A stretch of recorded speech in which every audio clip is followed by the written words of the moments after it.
अस्सलामुअलैकुम। मैं आतिफ अहीर जो तुम देख रहे हो मेरे YouTube channel Atif Ahir vlogs. अल्हम्दुलिल्लाह मैं खैरियत नाल और उम्मीद करना कि सारे दोस्त खैरियत होंगे। आज दा व्लॉग स्टार्ट करूँ तो पहले जिन्हें मेरे चैनल सब्सक्राइब शेयर नहीं किया बराए मेहरबानी सब्सक्राइब शेयर पर कमेंट लाजमी किया करें ताकि वीडियो जी है वह फीडबैक सन मिले कितनी कितनी वीडियो देखी जा रही थी लोग क्यों पसंद कर रहे हैं। बहुत मेहरबानी। इस वक्त मेरे को बहुत ही शरीफ ये बंदा बैठा मार असलम साहब रहता है। और क्या हाल है? ठीक ठाक हो? अल्लाह जी मेरा भी सही माशाल्लाह।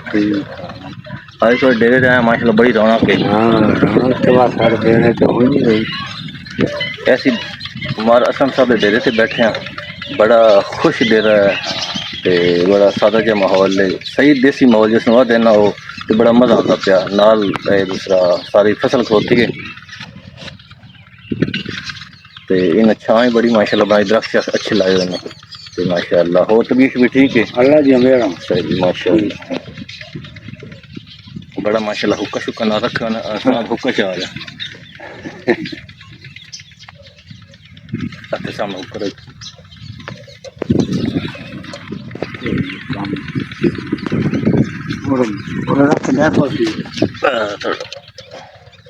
लो है फिर छोटा मारो ना जरा वीडियो भी खाइए भाई माशाल्लाह।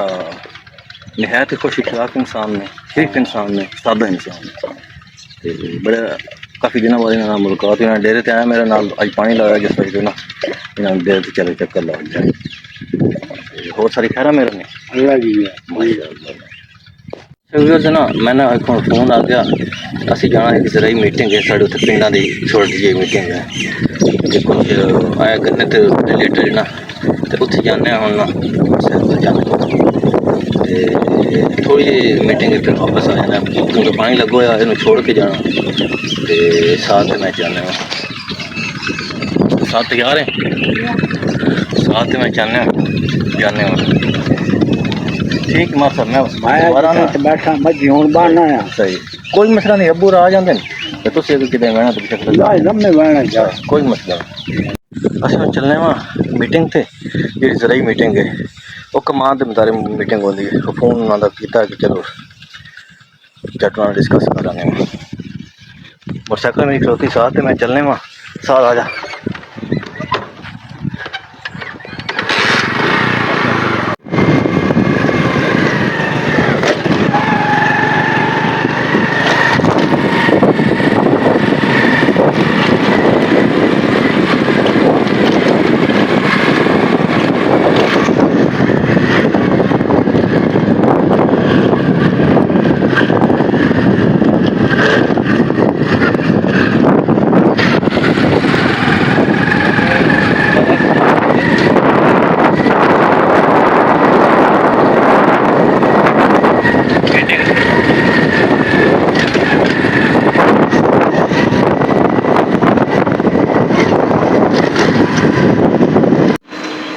يلد ولم يولد ولم يكن له كفوا أحد صدق الله العظيم।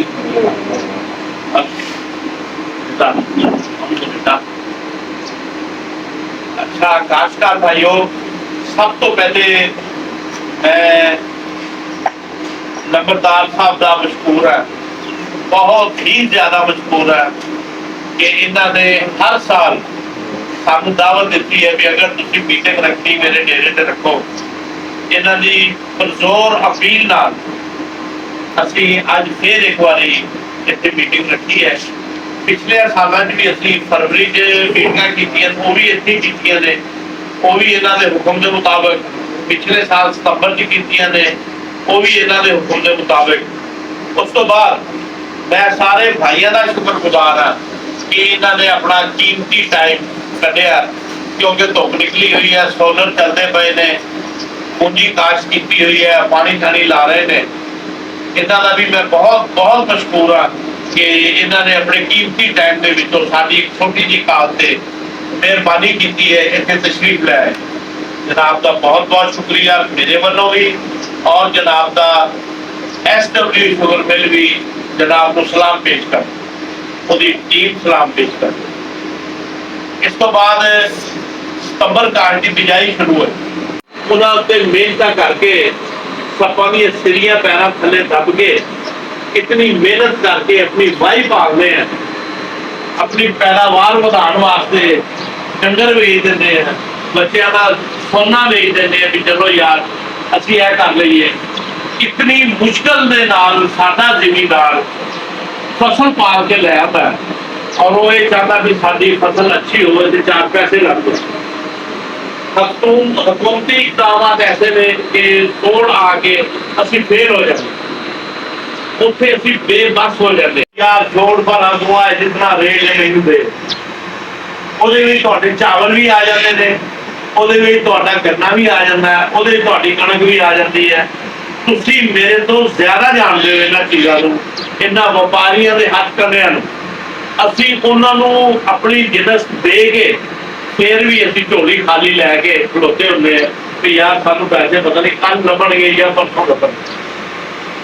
ਗੁਜ਼ਾਰਿਸ਼ ਭਰਾਵਾਂ ਨਾਲ ਸਿਰਫ ਇੰਨੀ ਕੁ ਹੈ ਕਿ ਸਤੰਬਰ ਕਾਸ਼ ਦੀ ਬਿਜਾਈ ਦਾ ਟਾਈਮ ਹੈ। ਸਤੰਬਰ ਕਾਸ਼ ਕਮਾਦੀ ਹੈ ਸਾਡੇ ਕੋਲ 3 ਵਜੇ ਵਿੱਚ ਇਹ ਗੰਦਾ ਤਿਆਰ ਕਰ ਗਏ। ਅੱਗੋਂ ਮਿਲਾਂ ਨੂੰ ਚੱਲਣ ਵਾਸਤੇ 4 ਮਹੀਨੇ ਰਹਿੰਦੇ ਨੇ। ਅਗਰ ਇਹਦੀ ਹੋਰ ਪਰਵਰਿਸ਼ ਕੀਤੀ ਜਾਵੇ, ਬੀਜ ਦੇ ਤੌਰ ਤੇ ਇਸਤੇਮਾਲ ਨਾ ਕੀਤਾ ਜਾਵੇ, ਕਮ ਅਜ਼ ਕਮ ਇਹਦੀ ਪੈਦਾਵਾਰ 1700 ਮਣ, 1400 ਮਣ, 1500 ਮਣ ਤੱਕ ਆ ਸਕਦੀ ਹੈ। ਤੁਹਾਡੇ ਸਾਹਮਣੇ ਹੈ, ਕੋਈ ਡਰਾਮੇਬਾਜ਼ੀ ਨਹੀਂ। ਉਸ ਤੋਂ ਬਾਅਦ 237 ਵੈਰਾਈਟੀ ਹੈ ਸਾਡੇ ਕੋਲ, ਇਹ 1993 ਦੇ ਵਿੱਚ ਇੰਟਰੋਡਿਊਸ ਹੋਈ ਹੈ। ਹੁਣ ਤੱਕ 237 ਵੈਰਾਈਟੀ ਨੂੰ ਕੋਈ ਕਿਸੇ ਕਿਸਮ ਦੀ ਬਿਮਾਰੀ ਨਹੀਂ। ਉਸ ਤੋਂ ਬਾਅਦ 253 ਵੈਰਾਈਟੀ ਹੈ, ਇਹ ਨਵੀਂ ਵੈਰਾਈਟੀ ਹੈ। ਇਸ ਵੈਰਾਈਟੀ ਦਾ ਵੀ ਵਜ਼ਨ ਬਹੁਤ ਅੱਛਾ ਹੈ। ਜਿਨ੍ਹਾਂ ਭਰਾਵਾਂ ਦੇ ਕੋਈ ਗਰੁੱਪ ਬਣੇ ਨੇ, ਉਹਨਾਂ ਗਰੁੱਪਾਂ ਦੇ ਵਿੱਚ ਅਸੀਂ ਉਹ ਵੈਰਾਈਟੀ ਸ਼ੇਅਰ ਵੀ ਕੀਤੀ ਹੈ। ਉਹ ਤੁਹਾਡੇ ਬਜ਼ੁਰਗ ਬੈਠੇ ਨੇ ਪੁਰਾਣੇ, ਤੁਸੀਂ ਵੀ ਜ਼ਿਮੀਂਦਾਰ ਬੈਠੇ ਹੋ, ਤੁਹਾਨੂੰ ਇਸ ਚੀਜ਼ ਦਾ ਅੰਦਾਜ਼ਾ ਹੋਏਗਾ ਕਿ ਪੈਸਾ ਜਿਹੜਾ ਹੈ ਕਮਾਦ ਤੋਂ ਇਲਾਵਾ ਜੱਟ ਨੂੰ ਨਹੀਂ ਮਿਲਿਆ ਅਜੇ ਤੱਕ। ਭਾਵੇਂ ਕਮਾਦ ਮਰਦਾ ਰਿਹਾ, ਭਾਵੇਂ ਕਮਾਦ ਕਰਦਾ ਰਿਹਾ, ਭਾਵੇਂ ਬਿੱਲਾਂ ਵਾਲੇ ਤੁਹਾਨੂੰ ਪੈਸੇ ਨਹੀਂ ਵੀ ਦਿੰਦੇ ਰਹੇ, ਲੇਕਿਨ ਫਿਰ ਵੀ ਕਮਾਦ ਦੇ ਪੈਸੇ ਦੇ ਨਾਲ ਅਸੀਂ ਕਾਰਾਂ ਖਰੀਦੀਆਂ, ਮੋਟਰਸਾਈਕਲ ਖਰੀਦੇ, ਬੱਚਿਆਂ ਨੂੰ ਮੋਬਾਈਲ ਲੈ। ਬਸ ਮੀਟਿੰਗ ਅਟੈਂਡ ਕਰਕੇ ਆ ਗਏ। ਜਿਹੜੀ ਦਿਸ ਦੀ ਬੈਠਕ ਹੋਈ ਹੈ ਸਾਡੀ, ਤੇ ਸ਼ੂਗਰ ਮਿਲ ਵਾਲੇ ਆਏ ਸਨ। ਉਹਨਾਂ ਕੁਛ ਜਿਸ ਤਰ੍ਹਾਂ ਹੁੰਦਾ ਉਹਨਾਂ ਦਾ ਨਿਜ਼ਾਮ ਮਸ਼ਵਰੇ ਦਿੱਤੇ ਤੇ ਕੁਛ ਸਾਰੇ ਮਸਲੇ ਮਸਾਇਲ ਪੁੱਛੇ ਨੇ, ਉਹ ਦੱਸੇ ਨੇ। ਤੇ ਹੁਣ ਮੈਂ ਦੁਬਾਰਾ ਵਾਪਸ ਆ ਗਿਆ। ਕਮਾਦ ਨੂੰ ਅਸੀਂ ਪਾਣੀ ਲਾਇਆ ਹੋਇਆ ਤੇ ਸਾथ ज़रा चेक करवाते हैं।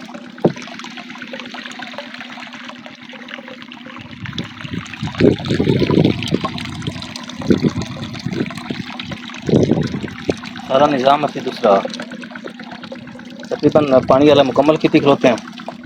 तो हूँ दवाई लगी हुई है, अल्लाह पाक साढ़े नसीब अच्छे करे तो कमान की हालत तो बड़ी बुरी है, तो कुछ बेहतर हो जाए। तो 2 घंटे मीटिंग ही ज़्यादा हो गए, चलो इन्फॉर्मेशन मिल जाती। तो बाकी हूँ आए हूँ तकरीबन 1:30 का टाइम हो गया। तो सोलर चलना कोई 4 बजे तक, 4:30 बजे तक। इस टाइम चलता अल्लाह पाक कर स्पीड जावे मुकम्मल हो गया। ठीक अच्छा व्यूअर्स, असीं ना सुबह तो पानी लाया कुछ गए वो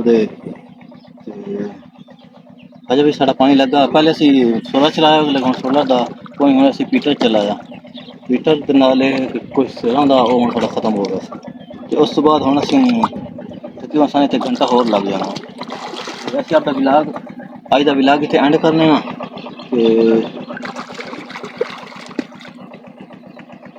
एंड करने तो पहले कि जिन्हें मेरा चैनल सब्सक्राइब नहीं किया, बराए मेहरबानी सब्सक्राइब करें, शेयर करें, कमेंट करें ताकि उन्हें नोटिफिकेशन आता रहे। बहुत शुक्रिया। तो मिलते हैं तुम अगले विलाग। अल्लाह हाफिज़।